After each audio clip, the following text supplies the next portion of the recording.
Good morning, good morning, good morning. Welcome to my walang kakwentang-kwentang content. So, na-discover ko lang, merong maliliit ito, maliit. So, bagong panganak siya kasi yung itong isa, yan. Tapos yung isa medyo malaki na eh. So, ito yung, tingin ko, ito yung unang ipinanganak nun.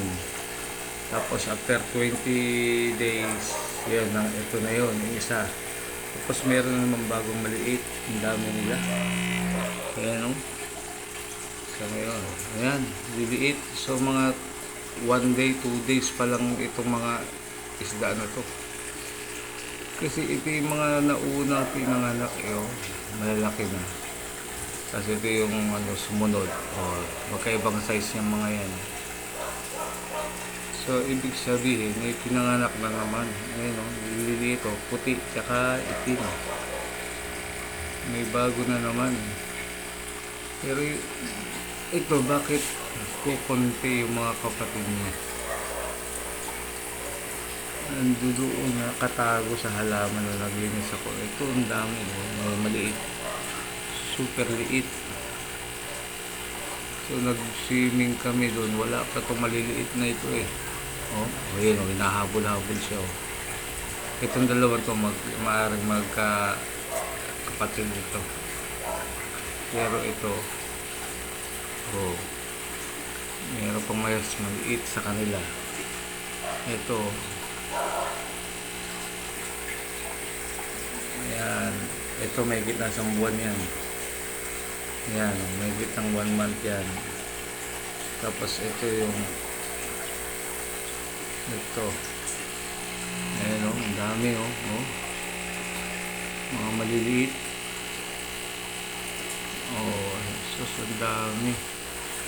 So, ibig sabihin, may nanganak na naman na hindi alam, hindi ko pa sila na. Dapat yan kasi ibubukod kapag may buntis, ibubukod. Wala na kasing spare na tangke, kaya napapasama na rin dito. Dapat ihiwalay ito sila. Pero na rin, ganda na rin yan. Dahil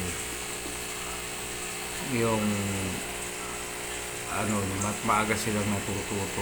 Andun yung iba pasiksik doon. Kikita lang kulay. Ito, sobrang liliit.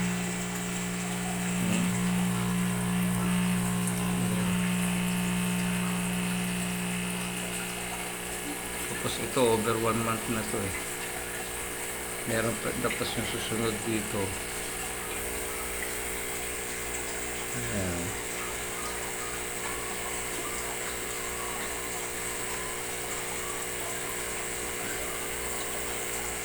Ayun. Hindi ko alam kung ano na nangyayari sa inyo. 2 days lang ako nawala. Tapos, bago ko umalis, malinis yung bedding nyo, yung floor. Bakit ang dumi na naman? Hindi ko na mag-lotus. Yung ganun din. Oops, sandali. Ano ito? Ano itong puti na ito? Uy, parang may casualty puwara. Tanggal nga, malinis nga, sandali. Parang formang isla yun na. Casualty of water. Kasi ito, kagabi nilinis ko naman ito. Itong mga dugyot na isda na to. Ngayon malabo na naman yung tubig. Okay guys, bye. Yun lang.